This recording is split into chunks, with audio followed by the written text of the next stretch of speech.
बिस्मिल्लाहिर्रहमानिर्रहीम। आप देख रहे हैं यूट्यूब चैनल लीगल ईगल्स। आज का हमारा जो टॉपिक है वो थोड़ा जनरल पब्लिक के लिए अगेन हमने एक टॉपिक चूज़ किया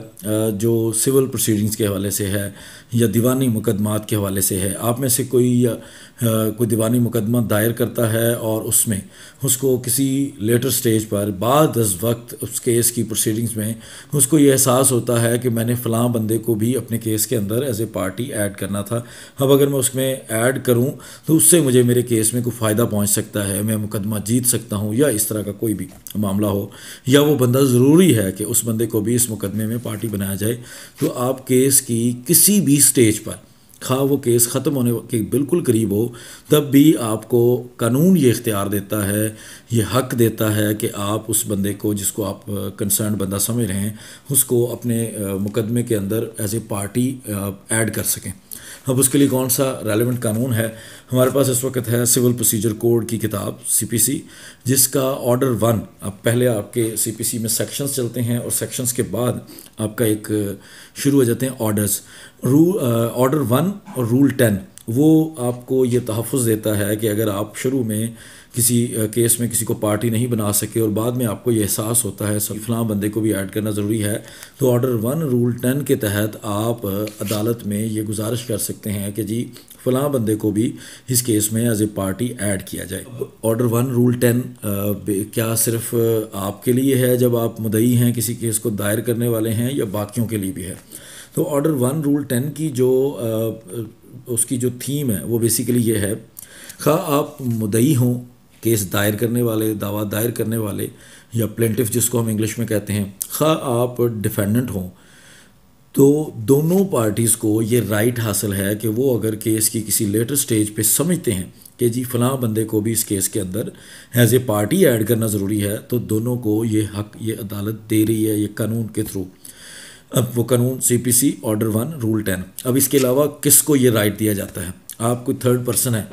और आपके इल्म में आता है कि फ़लाँ कोई केस है, उस केस के अंदर ये मामला है और उस केस के इस मामले के साथ मेरा तो डायरेक्टली ताल्लुक़ है, लेकिन मुझे उसमें किसी ने कोई पार्टी नहीं बनाया, ना मुझे मुद्दई ने पूछा, ना मुझे मुद्दाले ने पूछा।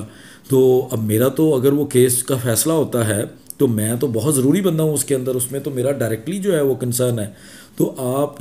थर्ड पार्टी होते हुए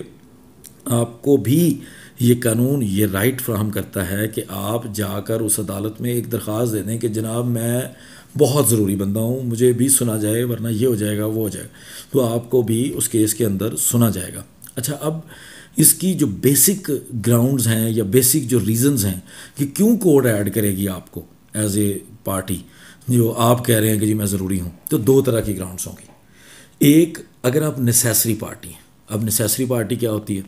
नेसेसरी पार्टी वो होती है जिसको सुना जाना ज़रूरी है, अदरवाइज़ उस पार्टी के ख़िलाफ़ कोई या उस पार्टी का कोई नुकसान हो सकता है, तो वो बंदा हो जाएगा नेसेसरी पार्टी। दूसरा, प्रॉपर पार्टी। अब प्रॉपर पार्टी कौन सी हो सकती है? ऐसी पार्टी जिसको सुनकर उस केस को बेहतर तरीके से समझा जा सकता है, या उस केस में बेहतर कोई इमदाद हो सकती है, बेहतरी से उस केस का फ़ैसला हो सकता है, तो ऐसी पार्टी को हम प्रॉपर पार्टी कहेंगे। अब अगर आप किसी जगह पे नेसेसरी पार्टी हैं या प्रॉपर पार्टी हैं, तो आप उस केस में जाकर सिर्फ ऑर्डर 1 रूल 10 की एक दरख्वास्त देकर उस केस के अंदर आप हिस्सेदार बन सकते हैं। अब उसके बाद क्या ये सिर्फ पार्टीज़ ही ये दरख्वास्त दे सकती हैं कि जी हम मुझे बनाया जाए पार्टी या फ़लाँ को पार्टी बनाया जाए, या कोर्ट ख़ुद भी कर सकती है? तो इसमें कानून के अंदर कोई ज़रूरी नहीं है कि किसी की दरख्वास्त लेकर ही किया जाए। अदालत अपने आप भी, अगर अदालत समझे, अगर मतलब मैं आपको सिर्फ इसकी इस तरह से मिसाल दे देता हूँ कि आपका कोई केस दावा चल रहा है ख़रीदो फ़रोख्त से रिलेटेड कोई प्रॉपर्टी की, और उस प्रॉपर्टी की ख़रीदो फ़रोख्त के केस में अब बार बार एक बंदे का जिक्र हो रहा है उस केस के अंदर कि जी फ़लाँ से ख़रीदा, फ़लाँ ने ये किया, फ़लाँ ने ये किया, लेकिन कोर्ट देखती है कि उस बंदे को तो आपने पार्टी बनाया ही नहीं, तो कोर्ट ख़ुद से उस बंदे को पार्टी बना सकती है और उसको कोर्ट में बुला सकती है। अच्छा, इसमें एक और अब आपने बात याद रखनी है कि ये तो हो गया कि अगर कोई पार्टी नहीं बनाई गई और उसको बनाना है, इस रूल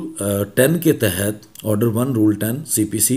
इसके तहत अगर आप समझते हैं कि किसी पार्टी को गलत बना लिया गया, उस पार्टी का इस केस के साथ कोई ताल्लुक़ नहीं है और आप साबित कर सकते हैं कि ना तो वो नेसेसरी पार्टी है ना ही वो प्रॉपर पार्टी है, तो उस पार्टी को रिमूव करने के लिए भी ऑर्डर 1 रूल 10 की दरख्वास्त जो है वो आपको सपोर्ट करेगी। उस दरख्वास्त के तहत आप किसी को उस दावे में से ख़त्म भी कर सकते हैं। अब जब नया बंदा आपने ऐड करना है तो उसके हवाले से एक जो नॉर्मली लोग गलती कर जाते हैं या उनको गाइडेंस नहीं होती, वो ये ज़रूरी है कि जब आप नया डिफेंडेंट ऐड करेंगे तो आपने पहली बात ये याद रखनी है कि जो भी कोई पार्टी ऐड करनी है, तो जो पार्टी ऐड हो रही है अगर वो माइनर है तो वो अपने नेक्स्ट फ्रेंड के थ्रू होगी, जो कि एक अलग ऑर्डर है CPC का, जिसको हम आपको किसी नेक्स्ट वीडियो में एक्सप्लेन कर देंगे। गार्डियन एड लिटम कि अगर कोई बंदा माइनर है, उसकी उम्र पूरी नहीं है और वो केस में डायरेक्टली पार्टी खुद से नहीं बन सकता, बल्कि उसको गार्डियन की ज़रूरत होती है, जिसको हम कोर्ट की ज़ुबान में या इस कानून की ज़ुबान में नेक्स्ट फ्रेंड का नाम देते हैं, अपने पेरेंट्स के थ्रू, अपने किसी भी जानने वाले के थ्रू, तो उसके थ्रू ही आप उसको पार्टी बना सकते हैं, डायरेक्टली उसको पार्टी नहीं बना सकते। अब जब आपने डिफेंडेंट मुद्दा अलय किसी को ऐड करना है तो उसमें जो बहुत ज़्यादा केयर करने वाली बात होती है, जो नॉर्मली समझाई नहीं जाती, वो ये है कि जब आपने किसी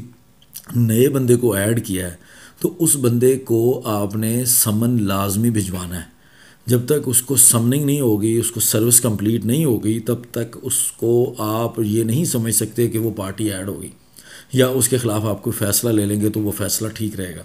अगर उसको प्रॉपर नोटिस मौसूल हुआ है तो ही आपको हो। अच्छा, अब इसमें जो आखिर पे इस ऑर्डर 1 रूल 10 में जो एक आखिर पे एक बड़ी ही इंपॉर्टेंट बात दी गई है, जिसको नॉर्मली लोग पढ़ के आगे गुजर जाते हैं और उसको समझते नहीं हैं, वो ये है कि जब आप किसी डिफेंडेंट को इस केस के अंदर बुलाते हैं,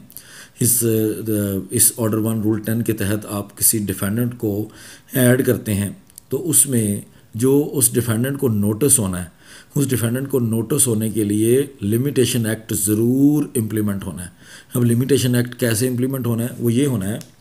कि अब आप किसी बंदे को ABC या XYZ किसी को भी आप इसमें डिफेंडेंट ऐड करना चाहते हैं, और जब आप उसको डिफेंडेंट ऐड करना चाहते हैं और जिस केस में करना चाहते हैं, जो सब्जेक्ट मैटर है, उसके अंदर जो एक कानून के तहत टाइम लिमिटेशन थी वो तो 3 साल थी, और अब इस केस को हो चुके हैं 3.5 साल, तो फिर आपको इजाज़त नहीं मिलेगी कि आप उस डिफेंडेंट को ऐड कर सकें।